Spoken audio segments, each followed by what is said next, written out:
Olá, aqui é a doutora Patrícia Campos Ferraz, esse é o podcast Nutrição, Exercício e Saúde, que é uma realização da Clínica Move. Nós continuamos aqui com o fisioterapeuta Tiago Bozo. Obrigada, Tiago, por continuar conosco. Imagina, eu que agradeço. Vamos para a parte 2 aí. Isso, vamos falar agora da parte 2 das dores no tendão ou tendinopatias, que é o termo mais técnico. Então, vamos continuar. É importante você ter assistido o episódio anterior para continuar entendendo o que a gente vai falar aqui agora, tá bem? Então, o episódio anterior vocês podem ver na playlist mesmo, tanto do YouTube quanto do Spotify, dependendo da plataforma onde você estiver. Então, conta pra gente como é que essas tendinopatias podem se dividir, as especificidades assim, de cada uma das articulações. Eu acho interessante a gente pensar assim, se fosse pensar no corpo de maneira geral, né? A gente vai ter 5 músculos aí que estão mais suscetíveis, né, às tendinopatias, né? Então a gente pode pensar no tendão calcâneo, né, no tendão de Aquiles, no tendão patelar, no tendão do manguito rotador, principalmente o supra. A gente pode pensar aqui nos extensores do punho, que seria a epicondilite, né? Vamos evitar esse it, mas a dor lateral ali, né, no cotovelo.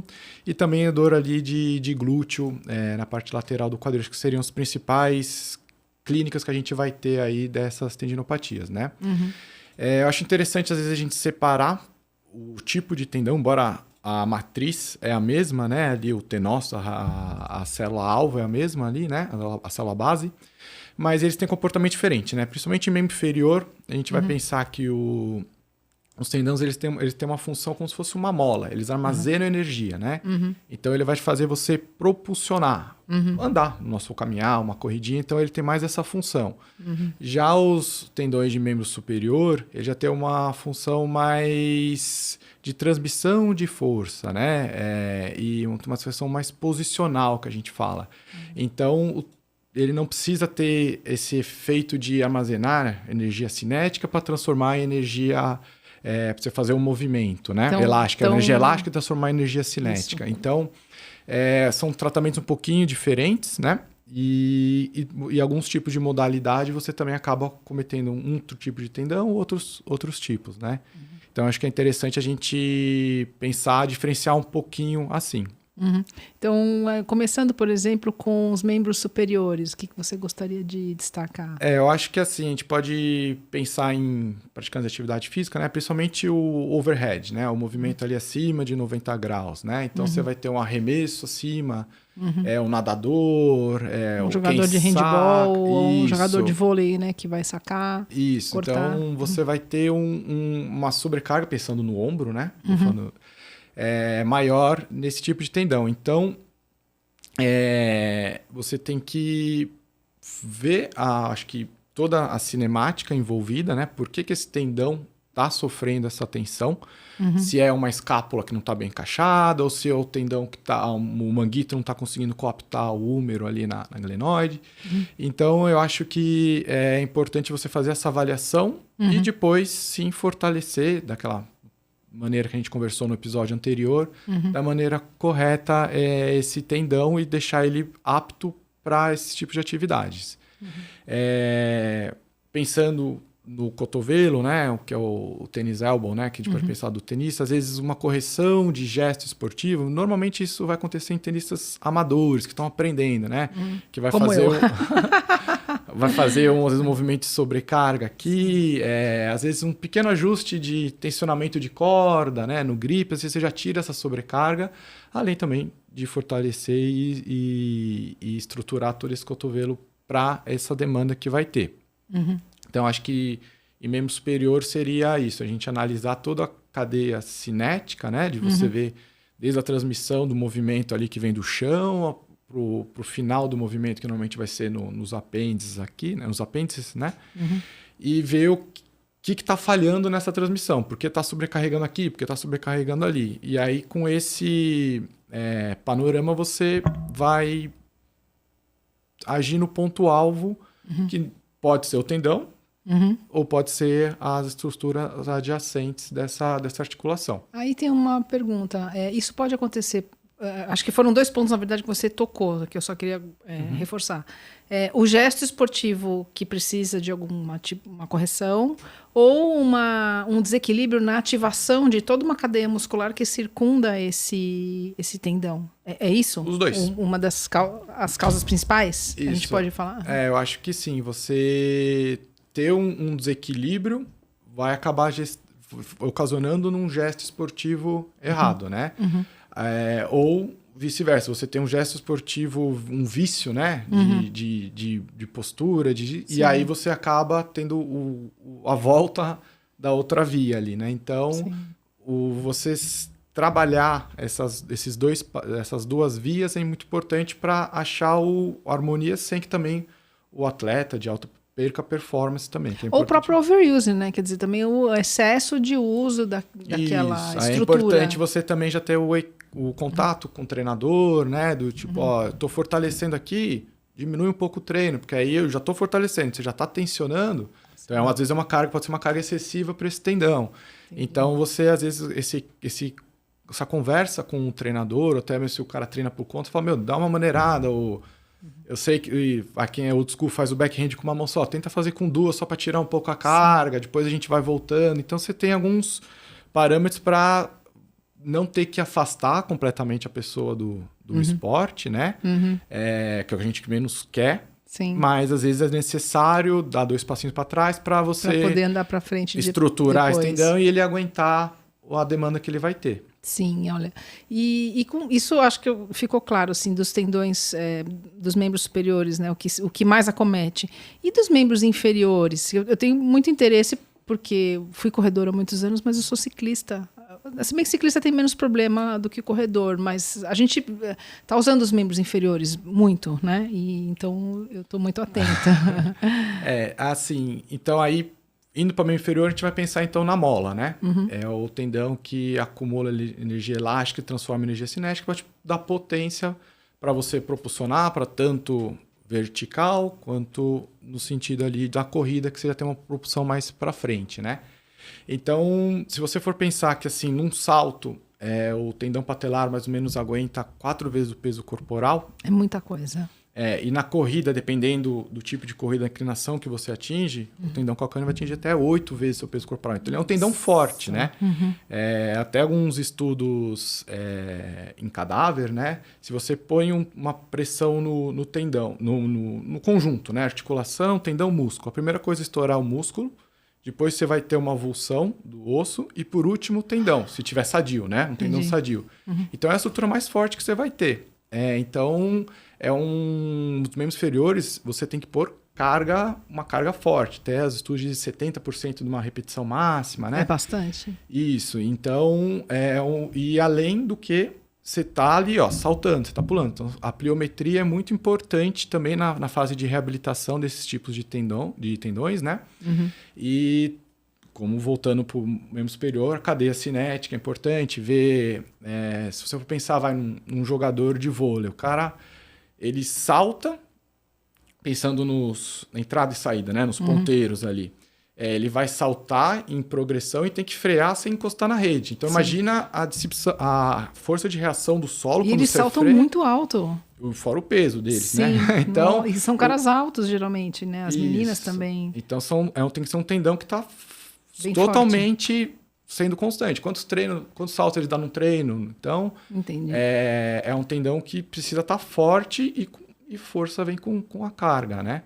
Então, eu acho que é importante você diferenciar o membro inferior do superior e mais para o inferior você pensar bastante numa fase final de reabilitação na pliometria, né? Você trabalhar salto, trabalhar potência, explosão, para quando esse tendão precisar disso, ele tá ok para aguentar a carga da demanda do que essa já seria a fase final da reabilitação, isso, né? Quando ele estiver quase para ser liberado. Isso, ele já está praticamente sem dor, já está com uma progressão de carga considerável, ativação, a cadeia cinética você já vê que não tem nenhum viés, nenhuma quebra ali, então já vamos para a pliometria para colocar ele na realidade dele. Certo.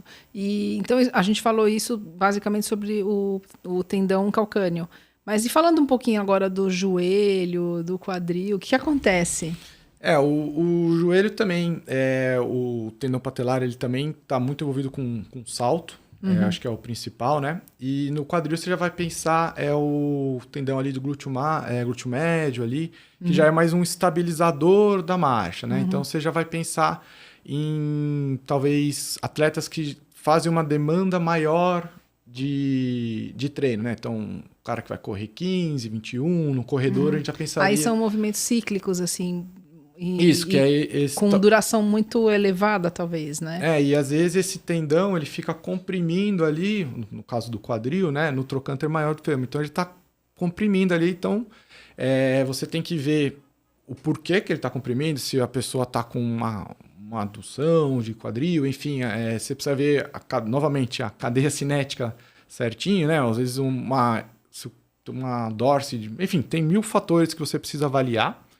E aí você, às vezes, trata o quadril, mas mexendo um pouco no pé, tratando o tronco, ativação de core. Então, sem excluir, lógico, o tendão que está afetado, mas você precisa dar uma olhada geral. E à medida que você vai fortalecendo e ativando, né, não precisa ter um glúteo tão forte, mais ativo, estando mais presente durante essa atividade da prática esportiva, você vai tirando a causa e favorecendo ele a ter um desempenho mais sadio, sem tanta dor e, consequentemente, à medida que vai evoluindo nos treinos, até uma melhora de rendimento, né? Nossa, isso é bem bacana. E assim, é legal as pessoas perceberem que existe luz no fim do túnel, porque eu acho que assim, eu nunca fui uma atleta profissional, mas sempre tive minhas metas aí, né? Muitas competições ao longo da vida. Em algumas delas eu tive lesão no quadril, tive lesão no joelho, que demandou um tratamento de 2, 3 meses no meio de uma periodização de 1 ano, que já deixa a gente meio estressado. Isso, frustra um pouco, né? Frustra um pouco, né? Tipo, não dá pra você cumprir exatamente aquilo que você queria na prova, porque você aceitar, perdeu, né? Você fala, né? Eu não tô sentindo essa dor mesmo, né? E aí... Exatamente, perdeu tempo de treino, né? Um tempo que você deveria estar subindo na carga de treino na sua periodização, ele não ocorreu, porque teve uma lesão no meio e tal. Mas aí eu acho que esse período de descanso túnel, né? do tendão é importante, né? Essas 36 horas que a gente costuma didaticamente falar, mas o que se adaptar aí com o seu treinamento, acho que é interessante você ter esse período para ele se adaptar à carga que você já pôs um pouquinho mais intensa no aumento de uma diminuição de um pace. Então, é interessante você deixar esse tendão se adaptar e aí já põe um estímulo um pouquinho, então, ao aumento gradativo da sobrecarga. Eu acho que é a grande chave aí para você se proteger um pouco mais. Fazer uma adaptação, porque isso causaria uma adaptação mais correta. Adaptação sadia, né? Que é onde você vai e... Do tendão a um aumento de carga que o treinamento propõe. Um treinamento propõe. Aumento abrupto, sem um tempo de descanso ideal, ou aumento de compressão nesse tendão é o que vai causar praticamente aí essa alteração da estrutura do tendão. Certo. E uma coisa assim bem interessante é entender como que a gente previne as tendinopatias. Porque a gente falou bem do tratamento no episódio anterior, até porque a gente explicou de forma geral o que são as tendinopatias e como elas são tratadas assim pelo fisioterapeuta.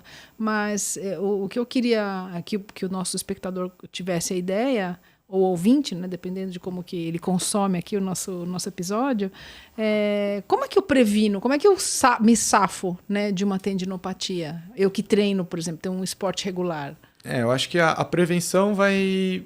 Você vê a modalidade que você está praticando, né? E aí você tem os top 5 de tipo de lesão, né? Então, se a tendinopatia tiver entre umas dessa top 5, você pensaria, eu acho que procurar um fisioterapeuta para fazer essa análise geral da cadeia cinética, do gesto esportivo, de onde pode ter algum viés, né? Para a gente agir nisso de uma maneira que ainda você não está desenvolvendo nenhum sintoma, seu corpo está conseguindo absorver a carga que você está dando, de maneira geral, você está seguindo o jogo. Mas, você tem uma falha ali, então vamos tentar agir isso, ok. Essa eu acho que seria uma estratégia de você ver. E agir de maneira eficaz e prevenindo essa tendinopatia. E aí é muito ajuste de carga, né? Eu acho que se tiver uma carga ideal, um tempo de recuperação ideal, e um programa de fortalecimento também, né? Das principais musculaturas da sua modalidade escolhida, eu acho que seria o caminho correto aí para você se sentir mais saudável, mais protegido, com um risco menor de lesão. E aí você falou um ponto importante, né? Acho que hoje as pessoas estão mais conscientes do que elas eram no passado com relação à importância do fortalecimento em cada modalidade, né? Não é só sair e correr, não é só sair e jogar futebol, Isso, não é só sair e nadar ou jogar tênis sem ter a musculação como apoio, né? Eu vou chamar de grosso modo aqui musculação, tá? Mas é o treino, o fortalecimento, né? Vamos falar fortalecimento, porque aí engloba muitas outras coisas. E então eu percebo assim que essa geração mais nova acho que já tem esse conhecimento, mas a gente lida com pacientes assim com mais idade que já estão, né, não desfrutaram desse conhecimento no passado e que hoje estão sofrendo as consequências de terem feito esporte muito tempo na vida sem a devida sem o devido estímulo muscular, né? A gente sempre pode melhorar, mas isso fica marcado na história, né, daquele organismo. Então, eu acho que às vezes de tanto bater nessa tecla de prevenção, acho que tem um mercado enorme, ainda tem muita coisa para acontecer na prevenção, né? Porque normalmente a gente só procura um médico, fisioterapeuta quando está doendo, né? Não necessariamente para prevenir. Isso é um pouco da nossa cultura também, do brasileiro, que a gente não faz prevenção, a gente espera o problema aparecer, né, para depois ir atrás. Mas acho que se você já está disposto quero correr uma meia maratona, uma maratona, ou enfim, uma travessia, enfim. Sim. Se você já procura uma equipe multiprofissional, um médico do esporte, um fisioterapeuta, uma nutricionista, né? Enfim, de uma maneira geral, para você minimizar as chances de ter algum acometimento, é o cenário ideal. Pode acontecer, temos fatalidades, né? Mas se você jogar o mais baixo possível, vai evitar uma frustração, vai evitar, enfim, outros fatores aí que podem afetar o rendimento e até mesmo a expectativa de uma realização de uma prova, uma frustração pessoal. Sim. Enfim. E acho que a mensagem que fica aqui é que é importante também incluir o fisioterapeuta na prevenção de lesões, não só quando você está lesionado. Isso foi também um aprendizado para mim, com o podcast, né, que eu fui aprendendo com todos os colegas que vieram aqui. Inclusive o Helps foi o primeiro, né, a gente gravou o primeiro episódio com o Helps falando isso, né, do gesto esportivo. E então é fundamental, quer dizer, a gente pensa muito assim, tem o técnico, tem o personal trainer, beleza, tem que ter o físio. Sim. E o físio não é só quando o problema apareceu. Isso, e o ideal é isso, a equipe conversando. Que se conversem entre si, né, com o seu médico do esporte, o seu clínico, com o seu nutricionista. Então é isso, né? Que é o mundo ideal, né? Que é quando a gente tem uma equipe multidisciplinar que se conversa em prol do paciente, né? Sim. E a gente vê resultados incríveis, né? Quando tem toda essa sinergia. E no final, né? É muito gratificante, né? Porque ele vê que a pequena vale todo o esforço, o investimento que a pessoa acaba fazendo também, vale a pena à medida que ele completa um desafio sem dor. Sim. Né? Porque é o mais comum ele estar convivendo com outras pessoas que estão participando um treinamento de maratona e todo mundo, eu tive que parar porque doeu aqui. O cara, eu tô bem. Tô com uma fascite plantar. E fala, tá valendo a pena o que eu tô fazendo, que eu tô bem, tô mantendo o meu. Então, você tem esse retorno também. Não fica doente durante o treino. Com certeza.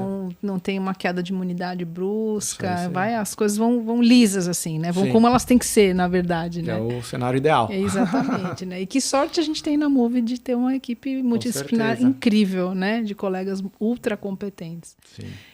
Bom, então eu gostaria de agradecer muito a sua presença, Thiago. Muito obrigada por ter vindo aqui. Bom. Muito bom mesmo. Muito obrigado. Agradeço a todos que nos acompanham aí nas diferentes plataformas e principalmente a Clínica Move, né, por apoiar o projeto. E até o próximo episódio.